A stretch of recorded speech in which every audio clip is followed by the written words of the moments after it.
Katur sagung para rawuh ingkang minulya, mugi tansah pinaringan raharja.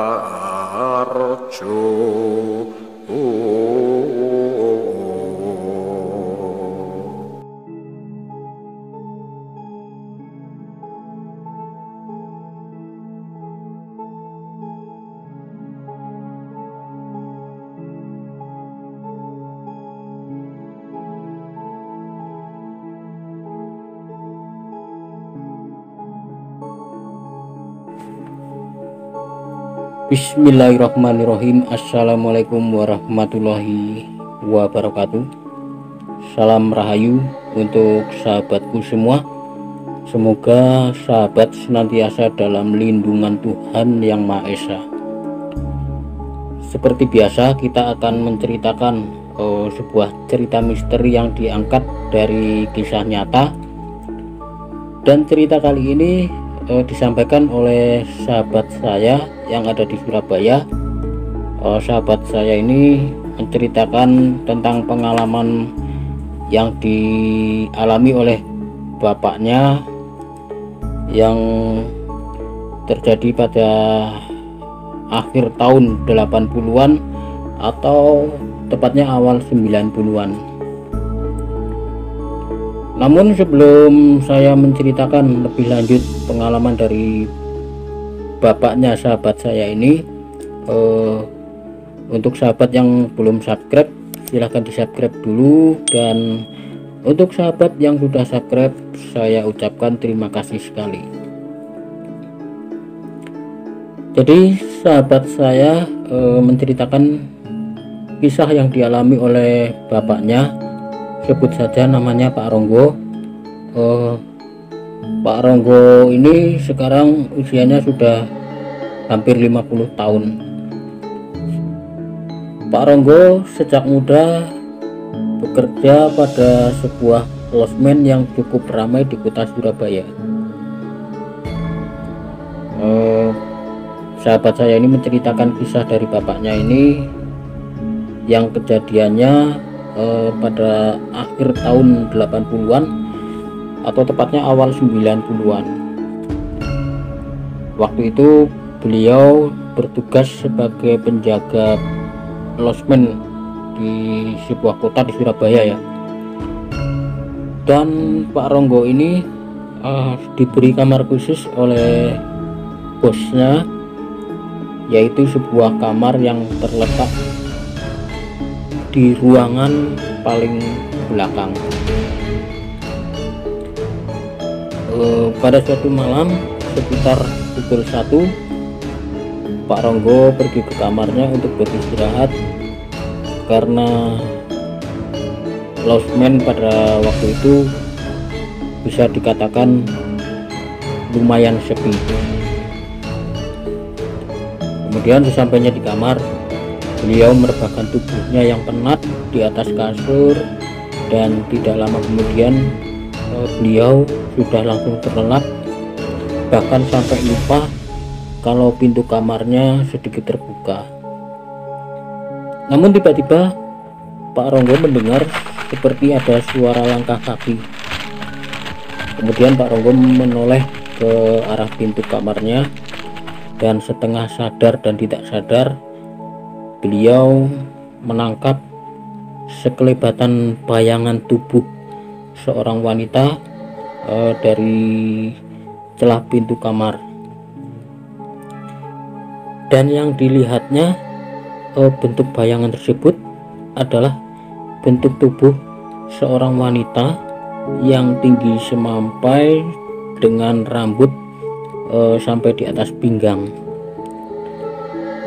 Hal itu membuat Pak Ronggo terkejut, namun kemudian beliau tidak menghiraukannya karena yang jelas Pak Ronggo sudah mengantuk dan kembali melanjutkan tidurnya tanpa berpikir apa-apa tentang apa yang barusan dilihatnya.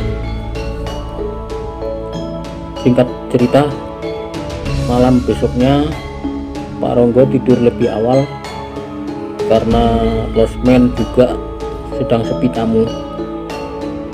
Dan sudah menjadi kebiasaan Pak Ronggo ini mungkin ya, selalu lupa menutup pintu kamar, bahkan dibiarkan setengah terbuka. Selang beberapa waktu ketika Pak Ronggo hendak merebahkan tubuhnya, lagi-lagi tertangkap oleh mata beliau ada bayangan perempuan seperti yang kemarin malam. Nah, Pak Ronggo mulai penasaran dan bertanya-tanya dalam hati, sebenarnya siapa sosok yang ada dalam bayangan tersebut. Namun Pak Ronggo kembali cuek dan buru-buru tidur, sampai akhirnya beliau betul-betul terlelap, dan akhirnya tiba-tiba beliau terbangun karena merasakan seperti ada yang menyentuh ujung tangan kanannya. Kemudian dengan posisi masih rebahan atau tiduran, beliau membuka mata dan alangkah kagetnya ketika beliau melihat ada sosok wanita sangat cantik dengan rambut tergerai itu sudah duduk di sebelahnya di tempat tidur. Wajah wanita itu cantik sekali, tapi terlihat pucat dan baunya wangi sekali. Wanita itu tersenyum manis, kemudian beranjak dari samping tubuh Pak Ronggo dan meninggalkan beliau.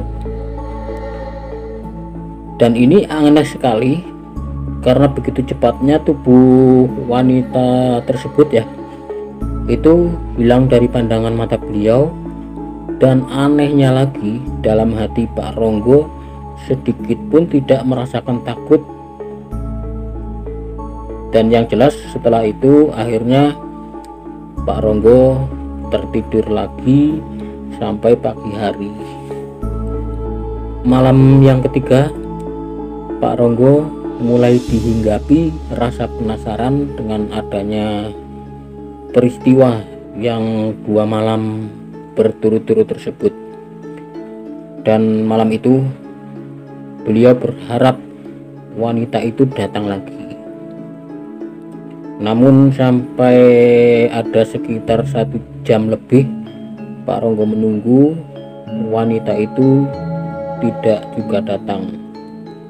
Sampai akhirnya Pak Ronggo mulai mengantuk dan akhirnya beliau tertidur. Sekitar jam 1 malam beliau terbangun karena kembali merasakan ada sentuhan lembut tapi dirasakan dingin pada lengan beliau. Pak Ronggo membuka matanya dan melihat sosok wanita yang dilihatnya 2 malam berturut-turut itu sedang duduk di samping tubuh Pak Ronggo di tempat tidur sambil tersenyum manis sekali. Kemudian dengan lembutnya wanita itu membelai-belai lengan tangan Pak Ronggo, dan anehnya Pak Ronggo diam saja, bahkan sepertinya menikmati belayan tangan wanita tersebut meskipun dirasakannya tangan wanita itu dingin. Tiba-tiba dengan masih sambil membelai tangan Pak Ronggo, wanita tersebut merebahkan tubuhnya di samping Pak Ronggo dan belayan tangan pun semakin melebar, bahkan hampir ke seluruh bagian tubuh Pak Ronggo. Dan akhirnya karena Pak Ronggo mulai terpancing dan terlena, akhirnya terjadilah peristiwa yang seharusnya tidak dilakukan. Singkat cerita, Pak Ronggo dan sosok wanita itu kemudian melakukan hubungan badan seperti layaknya suami istri. Dan anehnya malam itu Pak Ronggo betul-betul menikmatinya, bahkan sampai merasakan kepuasan, dan kejadian itu terulang lagi sampai beberapa hari. Nah, pada suatu malam, di malam berikutnya setelah kejadian itu, dalam hati Pak Ronggo mulai terpesona dan mulai ketagihan dengan apa yang sudah dilakukan bersama wanita cantik itu. Namun anehnya, selama kejadian itu tidak ada pembicaraan atau obrolan sedikit pun antara Pak Ronggo dengan wanita cantik tersebut. Dan Pak Ronggo semakin berharap saat-saat indah tersebut terulang kembali. Namun apa yang terjadi? Waktu itu sekitar jam setengah 2 malam, beliau terbangun dan mencium bau yang sangat anyir, yang sangat tidak enak dan membuat mual, bahkan hampir membuat Pak Ronggo muntah-muntah. Kemudian Pak Ronggo terbangun dan bertanya-tanya, bau apakah itu? Namun belum sempat terjawab pertanyaan dalam hatinya, tiba-tiba datang sosok besar hitam berbulu dan dengan mata merah menyala, terus kuku tangannya panjang-panjang dan pokoknya sangat mengerikan. Dan sosok itu terus menatap tajam ke arah Pak Ronggo. Seketika itu juga Pak Ronggo sadar bahwa sosok yang ada di depannya itu ternyata adalah sosok genderuwo. Dan tiba-tiba sosok genderuwo itu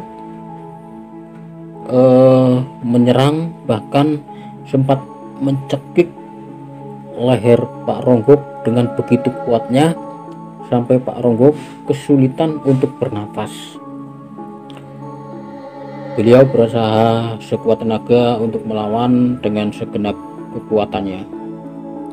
Dengan tiba-tiba Pak Ronggo ingat untuk memohon pertolongan dari Gusti Allah, dan seketika itu juga Pak Ronggo dengan masih tetap melawan serangan-serangan dari sosok genderuwo itu, beliau sambil fokus dan khusyuk berdoa memohon pertolongan dari Gusti Allah.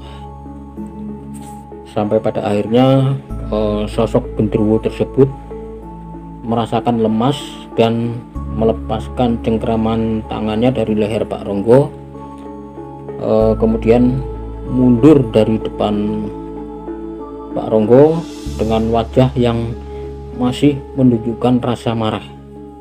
Namun kemudian genderuwo tersebut pergi dan menghilang dari pandangan mata Pak Ronggo.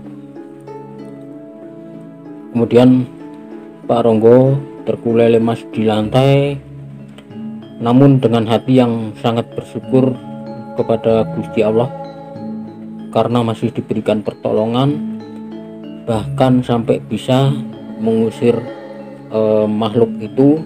Dan malam-malam selanjutnya tidak ada lagi kejadian-kejadian seperti yang dialami selama beberapa hari berturut-turut tersebut. Pagi harinya Pak Ronggo menceritakan apa yang selama itu dialami dari pertama sampai yang terakhir itu kepada seorang kiai. Dan di situ Pak Ronggo mendapatkan penjelasan dari kiai tersebut ya, bahwasanya sosok genderuwo itu adalah perwujudan dari wanita cantik yang pernah istilahnya sempat melakukan hubungan badan dengan Pak Ronggo. Lagi-lagi Pak Ronggo betul-betul merasa bersyukur walaupun sempat melakukan hubungan badan dengan makhluk halus, namun beliau bersyukur karena pada akhirnya disadarkan, dan itu semua menjadikan beliau lebih berhati-hati dan selalu ingat kepada Gusti Allah. Dan sampai kedepannya, sampai kisah ini diceritakan oleh sahabat saya, Pak Ronggo sekarang justru sudah menjadi seorang yang bisa dikatakan linuweh. Nah, sahabat semua, dari kisah yang dialami oleh Pak Ronggo ini semoga akan menjadikan pembelajaran kita agar kita tidak mudah terlena oleh apapun yang bersifat menjerumuskan kehidupan kita. Sekian dari saya. Mohon maaf apabila ada kata-kata dalam penyampaian kisah ini, karena saya juga hanya manusia biasa yang tidak pernah lepas dari kesalahan dan jauh dari kesempurnaan. Mohon dimaafkan lahir dan batin. Terima kasih untuk sahabat semua yang masih setia di channel ini untuk mendukung. Akhir kata, wabillahi taufik walhidayah. Wassalamualaikum warahmatullahi wabarakatuh.